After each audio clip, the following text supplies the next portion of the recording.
வணக்கம். ஒவ்வொரு வாரமும் சண்டேஸ்ல அப்டேட் பண்ற இந்த வீக்லி ரிப்போர்ட், மார்க்கெட் அப்டேட்க்கான வீடியோ சப்ஸ்கிரைபர்ஸ், வியூவர்ஸ் மத்தியில நல்ல ரெஸ்பான்ஸ். So thank you. அ வரப்போற வாரம் மார்க்கெட்ல என்னென்ன ஸ்டாக்ஸ் வாட்ச் பண்ணலாம்? நிஃப்டி வந்து வரப்போற வாரம் ஒரு ஸ்மால் ரேஞ்சுக்குள்ள இருக்குமா? இல்ல ஒரு பெரிய ரேஞ்ச் டர்ன் ஆக வாய்ப்பு இருக்கா? லாஸ்ட் வீக்ல மார்க்கெட் எப்படி க்ளோஸ் ஆயிருக்கு? எந்த செக்டார்ல அதிகமான ரெஸ்பான்ஸ் இருந்தது? இந்த மாரி ஒன் பை ஒன் எல்லா விஷயத்தையும் நம்ம இந்த வீடியோல கவர் பண்ண போறோம். சென்னை ட்ரேடிங் அகாடமி சப்ஸ்கிரைப் பண்ணி வாட்ச் பண்ணுங்க. ஆகஸ்ட் 22ஆம் தேதி, அதாவது அடுத்த வாரம் சனிக்கிழமை காலையில 10 மணிக்கு சென்னை தாம்பரம்ல ஆப்ஷன் ட்ரேடிங்க்கான ஒரு ஃப்ரீ ட்ரைனிங் செஷன் நான் கண்டக்ட் பண்றேன். இந்த செஷனுக்கான லிங்க் ரெஜிஸ்டர் பண்றதுக்கான லிங்க் டிஸ்கிரிப்ஷன்ல இருக்கு. மார்க்கெட் அப்டேட்ஸ் நீங்க ரிசீவ் பண்ணணும் அப்படின்னா, டெலகிராம் சேனலோட லிங்க்கும் டிஸ்கிரிப்ஷன்ல இருக்கு. கிளிக் பண்ணி ரெஜிஸ்டர் பண்ணிக்கங்க, ஜாயின் பண்ணிக்கங்க. இப்போ வீடியோக்குள்ள போகலாம்.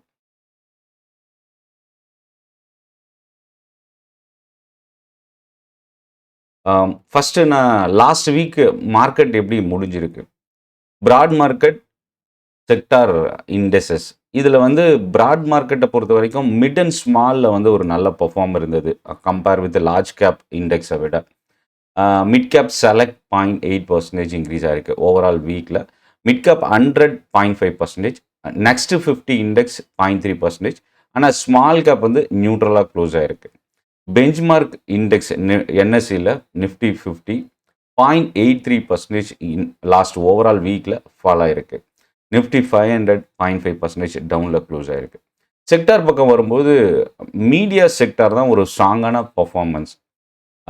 மீடியா ஸ்டாக்ஸோட ஃபண்ட் ரைசிங்க்கான அனௌன்ஸ்மெண்ட், குவார்ட்டர்லி ரிசல்ட், ஆல்ரெடி இந்த இண்டெக்ஸ் ரொம்ப அதிகமா இறங்கி இருக்கிறது. இதெல்லாமே ஒரு ரீசனா பார்க்கலாம். Nifty media index more than 2% last week பாசிட்டிவா க்ளோஸ் ஆயிருக்கு. ரியல்டி இண்டெக்ஸ் 2வது இடத்துல 1% positive. Pharma, bank Nifty, energy, PSU banks இதெல்லாமே வந்து கிட்டத்தட்ட ஒரு நியூட்ரல் டு நெகட்டிவ் ஸ்டேஜில் க்ளோஸ் ஆயிருக்கு. அதிகமாக ஃபால் ஆன இண்டெக்ஸ் லாஸ்ட் வீக்கில் நிஃப்டி மெட்டல் இண்டெக்ஸ் 1.9% கிட்ட ஓவரால் வீக்கில் ஃபால் ஆயிருக்கு. கமாடிட்டிஸ், எஃப்எம்சிஜி, ஆட்டோ இந்த இண்டெக்ஸ்லாம் மோர் தென் 1% லாஸ்ட் வீக்கில் இறங்கி க்ளோஸ் ஆயிருக்கு. இப்போது வெள்ளிக்கிழமை மட்டும் பார்த்தீங்கன்னா நிஃப்டி நியர்லி ஒரு 30 பாயிண்ட் இறங்கி 24,366 க்ளோஸ் ஆயிருக்கு. இல்லை பிராட் மார்க்கெட் சைடு வரும்போது mid cap and small cap இண்டெக்ஸை அதிகமாக இறங்கியிருக்கு. இன்கேஸ் வரப்போகிற வாரம் மார்க்கெட் கொஞ்சம் ஸ்ட்ரகிள் ஆக ஆரம்பிச்சது அப்படின்னா மிட் அண்ட் ஸ்மாலில் ப்ராஃபிட் புக்கிங் வர வாய்ப்பு இருக்குது. அதே போல் மார்க்கெட் பவுன்ஸ் பேக், அதாவது 24,600 தாண்ட ஆரம்பிச்சதுன்னா மிட் அண்ட் ஸ்மாலில் ஃப்ரெஷ் பையிங் டர்ன் ஆகிறதுக்கான சான்சஸ் இருக்குது. இப்போ செக்டார் பக்கம் வரும்போது மீடியா இண்டெக்ஸ் தான் ரொம்ப ஒரு ஸ்ட்ராங்கான பெர்ஃபார்மன்ஸ். இல்லை நான் லாஸ்ட் வீக் வீடியோலேயே நான் நிறைய இன்ஃபர்மேஷன் கொடுத்துருக்கேன். ஜி என்டர்டெயின்மெண்ட்டோட ஃபண்ட் ரைசிங், அதுக்கப்புறம் சாட் வந்து செபியோட ஆர்டரை வந்து ஸ்டே கொடுத்துருக்கிறது. முக்கியமாக வெள்ளிக்கிழமை பார்த்தீங்கன்னா ஜி என்டர்டெயின்மெண்ட் மோர் தென் ஒரு 5%க்கு மேலே இன்க்ரீஸ் ஆகி ஒரு ஸ்ட்ராங்கான வால்யூம் ட்ரேட் ஆகிருக்கு. இதில் 3 ஹெவி வெயிட்டி ஸ்டாக்ஸ் இருக்குது. ஒன்று ஜி என்டர்டெயின்மெண்ட், டிவிஆர் ஐநாக்ஸ், சன் டிவி, இந்த மாதிரி ஸ்டாக்ஸ் வந்து வரப்போகிற வாரமும் மீடியா இண்டெக்ஸ் நம்ம கவனிக்கலாம். ஏன் அப்படின்னா அதுக்கு ஒரு முக்கியமான அனௌன்ஸ்மெண்ட் கவர்மெண்ட் கொடுத்துருக்குறாங்க. டிவி அட்வர்டைசிங் ரூல்ஸ் வந்து சேஞ்ச் பண்ணியிருக்கிறாங்க. இதில் வந்து என்னென்னா 12 நிமிஷம் கேப் வந்து கொடுத்துருந்தாங்க. அதாவது 1 மணி நேரத்துக்கு 12 நிமிஷம் தான் அந்த அட்வர்டைஸ்மெண்ட்கான டூரேஷன். இப்போ இந்த கேப்பை வந்து ரிமூவ் பண்ணியிருக்கிறது மீடியா செக்டாருக்கு இது ஒரு பாசிட்டிவான ஒரு விஷயமா பார்க்கலாம். So again Monday media sector நம்ம கவனிக்கலாம். இன்னொரு பக்கம் மெட்டல் செக்டாரில் வீக்னஸ் அதிகமாக இருக்குது. இது மேபி பவுன்ஸ் பேக் ஆகி ஒரு ரிவர்சல் நடக்குமா, இல்லை இந்த ஃபால் வரப்போகிற வாரமும் கண்டினியூ ஆகுமான்றதை நம்ம வெயிட் பண்ணி பார்க்கலாம். இதில் ஒரு சில விஷயம் இப்போ வரப்போகிற வாரம் பார்க்குறதுக்கு முன்னாடி லாஸ்ட் வீக்கில் என்ன நடந்தது அப்படின்னா, வெள்ளிக்கிழமை WPI டேட்டா கவர்மெண்ட் கொடுத்துருந்தாங்க. இன்ஃப்ளேஷன் வந்து கொஞ்சம் ரைஸ் ஆகிருக்கு. அசோக் லேலண்ட், பிடிஎல், கொச்சின் ஷிப்யார்ட், NMDC, பதாஞ்சலி ஃபுட், வோல்டாஸ் இந்த 6 கம்பெனிஸோட ரிசல்ட்டு வெள்ளிக்கிழமை வந்திருக்கு. ஸோ இந்த 6 கம்பெனி நம்ம அகைன் மண்டே நம்ம கவனிக்கலாம். ஃபண்ட் ரைசிங்கில் வந்து Natco pharma, TD power, Kitex இந்த 3 கம்பெனியோட ஃபண்ட் ரைசிங்கான மேனேஜ்மெண்ட் மீட்டிங். ஏஜிஎம் மீட்டிங் பார்த்தீங்கன்னா 2 முக்கியமான கம்பெனி. ஒன்று அதானி பவரும், SBI life insurance AGM meeting வெள்ளிக்கிழமை நடந்திருக்கு. இதோட இம்பேக்ட் புரோக்கரேஜோட சேஞ்சஸ் ஏதாவது இருந்தது அப்படின்னா திங்கட்கிழமை இந்த 2 ஸ்டாக் நம்ம கவனிக்கலாம். இப்போ வெள்ளிக்கிழமை மார்க்கெட் குவார்ட்டர்லி ரிசல்ட்னால இம்பேக்ட் இருந்த ஸ்டாக்ஸ். அதுக்கு முன்னாடி பார்த்தீங்கன்னா இந்த குவார்ட்டர்லி ரிசல்ட் ஆல்மோஸ்ட் லாஸ்ட் வீக்கோட க்ளோஸ் ஆயிடுச்சு. வரப்போகிற வாரத்தில் மேஜர் கம்பெனிஸோட ரிசல்ட் எதுவும் இல்லை. ஸோ ஏன்னா ஒரு குவார்ட்டர் முடிஞ்சு அடுத்த 45 நாளுக்குள்ளே தான் எல்லா ரிசல்ட்டும் வரணும். ஸோ அது வந்து லாஸ்ட் வீக்கோட முடிஞ்சது. டாடா மோட்டார் பேசஞ்சர் வெஹிக்கிள் ரிசல்ட்னால ஒரு பெரிய டேமேஜ் மோர் தென் 3-4% கிட்ட இறங்குச்சு. அசோக் லேலண்ட் வெள்ளிக்கிழமை மார்க்கெட் ஹவர்ஸில் ரிசல்ட் வந்த இந்த ஸ்டாக்கு டவுனில் க்ளோஸ் ஆயிருக்கு. புரோக்கரேஜோட அப்டேட் மேபி இந்த ஸ்டாக் இன்னும் வீக் ஆகிறதுக்கான சான்சஸ் இருக்குது. பிடிஎலோட ரிசல்ட்டு நியூட்ரலாக தான் க்ளோஸ் ஆயிருக்கு வெள்ளிக்கிழமை பொறுத்த வரைக்கும். டியூப் இன்வெஸ்ட்மெண்ட் இந்தியா பெரிய ரியாக்ஷன் இல்லை. ஆல்கெம் வந்து டவுனில் க்ளோஸ் ஆயிருக்கு. சோழமண்டலம் இன்வெஸ்ட்மெண்ட்லேயும் பெரிய ரியாக்ஷன் இல்லை. புரோக்கரேஜோட சேஞ்சஸை பொறுத்து தான் திங்கட்கிழமை அமையும். ஃபர்டிலைசர் அண்ட் கெமிக்கல்ஸ் அதாவது வியாழக்கிழமை ஆர்சிஎஃபோட ரிசல்ட் வந்தது. அது ஒரு slight negative. Fertilizer and chemicals திருவாங்கூரோட ரிசல்ட்டும் அகெயின் வெள்ளிக்கிழமை வந்தது. ஸோ ஃபர்டிலைசர் ஸ்டாக்ஸு நம்ம மண்டே கவனிக்கலாம்.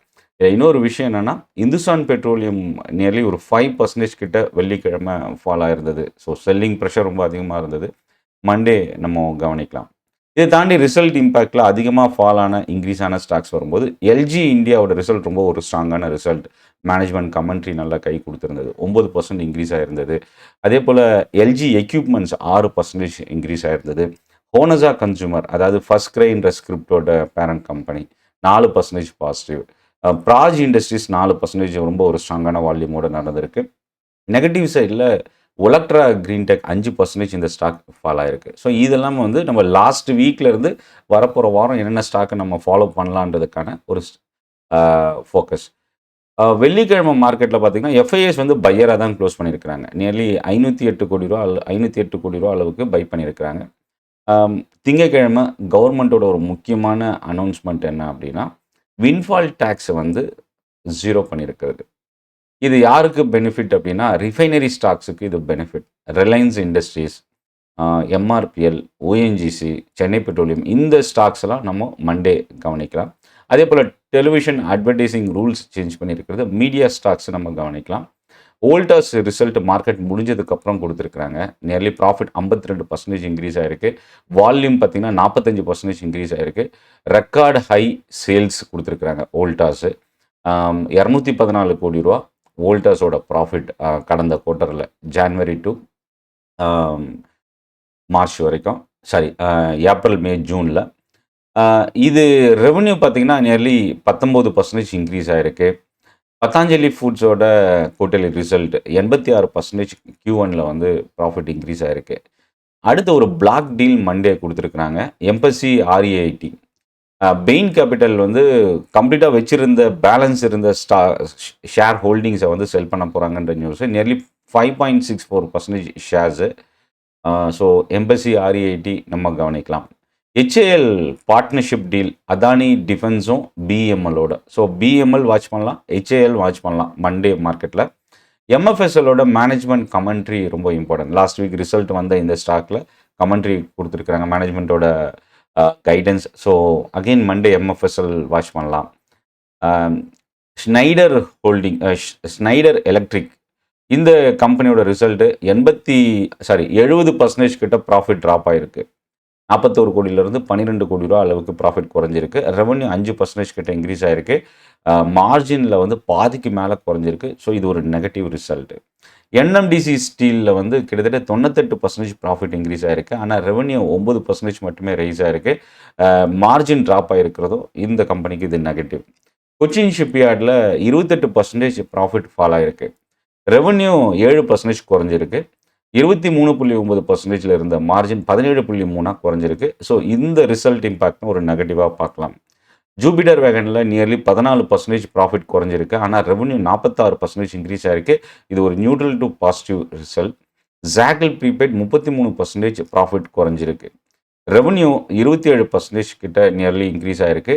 332 கோடியிலேருந்து 423 கோடி ரூபா அளவுக்கு ரைஸ் ஆகிருக்கு. ஒரு mixed result. Bank of India CFO appoint பண்ணியிருக்கிறது கவனிக்கலாம். வெள்ளிக்கிழமை மார்க்கெட்டில் கேலக்ஸி சர்ஃபெக்டன்ஸ் என்ற இந்த ஸ்டாக் 20% இன்க்ரீஸ் ஆகிருக்கு குவார்ட்டர்லி ரிசல்ட்னால. ஸோ அகைன் மண்டே நம்ம கவனிக்கலாம். அசோக் லேலண்ட், LG இந்தியா, அதே போல் aluminium based stocks Nalco, Hindalco, Vedanta இந்த ஸ்டாக்ஸ்லாம் வெள்ளிக்கிழமை செல்லிங் ப்ரெஷர் இருந்தது. இது வந்து அலுநோட்டே அப்படின்ற கம்பெனி ப்ரொடக்ஷனை மறுபடியும் இன்க்ரீஸ் பண்ணுறதுக்கான ஒரு நியூஸு. அது நம்ம இந்தியன் அலுமினியம் மெட்டல் கம்பெனிஸ்க்கு இது ஒரு நெகட்டிவ் செட்பேக். ஸோ அதனால தான் வெள்ளிக்கிழமை இந்த ஸ்டாக்ஸ்லாம் ஃபால் ஆகிருந்தது. அகைன் மண்டே நம்ம கவனிக்கலாம். டாடா மோட்டார் பேசஞ்சர் வெஹிக்கிளோட ரிசல்ட்டில் வெள்ளிக்கிழமை ஒரு பெரிய வீக்னஸ் இருந்தது. அகைன் மண்டே வாட்ச் பண்ணலாம். ஃப்ரைடே அப்போலோ ஹாஸ்பிட்டல் நிஃப்டி 50ல் டாப் கெய்னர். அதுக்கு முக்கியமான காரணம் ஏற்கனவே ரிசல்ட் வந்து இந்த ஸ்டாக் பெரிய அளவுக்கு சர்ப்ரைஸ் பண்ணல. பட் ஆனால் மேனேஜ்மெண்ட் கமெண்ட்ரி வந்து கைடன்ஸ் வந்து ரொம்ப ஸ்ட்ராங்காக கொடுத்துருந்தது. வெள்ளிக்கிழமை இன்க்ரீஸ் ஆகிறதுக்கு ஹெல்ப் பண்ணியிருக்கு. ஸோ மண்டே நம்ம வாட்ச் பண்ணலாம். இந்த செஷன் ரொம்ப யூஸ்ஃபுல்லாக இருக்கும்னு நினைக்கிறேன். வரப்போகிற வாரம் நிஃப்டியோட ரேஞ்ச் எந்த மாதிரி இருக்க வாய்ப்பு இருக்குது. நிஃப்டி 24,366 முடிஞ்சிருக்கு. டே சார்ட்டை பொறுத்த வரைக்கும் வீக்லி சார்ட்லேயும் சரி, டே சார்ட்லேயும் ஸ்ட்ரென்த்தன் வந்து கொஞ்சம் ரொம்ப குறைவாகவே இருக்குது. இதில் நம்ம கவனிக்கக்கூடியது என்னென்னா, டே சார்ட்டில் வந்து ஒரு doji type pattern, bullish pattern form ஆகிருக்கு. கடந்த வியாழக்கிழமை 24,431 வரைக்கும் ஹை போயிருக்கு. அந்த லெவலுக்கு மேலே நிஃப்டி க்ளோஸ் ஆனால் இன்னும் ஸ்ட்ரென்த்தன் ஆக சான்சஸ் இருக்குது. அதே போல் வரப்போகிற வாரத்துக்கான ஓவரால் வீக்குக்கான ரொம்ப ஒரு க்ரூஷியல் லெவல் க்ளோசிங் பேசிஸில் 24,200. 24,200 கீழே வந்ததுன்னா நிஃப்டி கொஞ்சம் வீக்காக வாய்ப்பு இருக்குது. ஆனால் சைக்காலஜிக்கல் சப்போர்ட் 24,000 இருக்குது. ஸோ அந்த லெவலுக்கு பிலோ மார்க்கெட் க்ளோஸ் ஆனால் இன்னும் ப்ராஃபிட் புக்கிங்கும் செல்லிங் ப்ரெஷரும் கொஞ்சம் அதிகமாக சான்சஸ் இருக்குது. ஸோ இந்த வீடியோ வரப்போகிற வாரத்துக்கு உங்களுக்கு ரொம்ப யூஸ்ஃபுல்லாக இருக்கும். இந்த வீடியோவில் எந்த ஒரு ஸ்டாக்கோ இல்லை அசட்டோ நான் ரெக்கமெண்ட் பண்ணல. கம்ப்ளீட்டாக இது ஒரு லேர்னிங் எஜுகேஷன் பர்பஸ்க்கான ஒரு வீடியோ மட்டுமே. என்னோட ட்ரைனிங் செஷன் ஆப்ஷன் ட்ரேடிங்கான ஒரு ஒர்க் ஷாப் வர சனிக்கிழமை காலையில் தாம்பரம்லாம் நடக்குது. இது ஒரு ஃப்ரீ ரிஜிஸ்ட்ரேஷன் தான். ஸோ லிங்க் டிஸ்கிரிப்ஷனில் இருக்குது. என்னோட டெலிகிராம் குரூப்போட லிங்க்கும் டிஸ்கிரிப்ஷனில் இருந்து நீங்கள் கிளிக் பண்ணி ஜாயின் பண்ணிக்கலாம். மார்க்கெட் அப்டேட், ஸ்டாக் நியூஸ் நீங்கள் ரிசீவ் பண்ணலாம். நன்றி, வணக்கம்.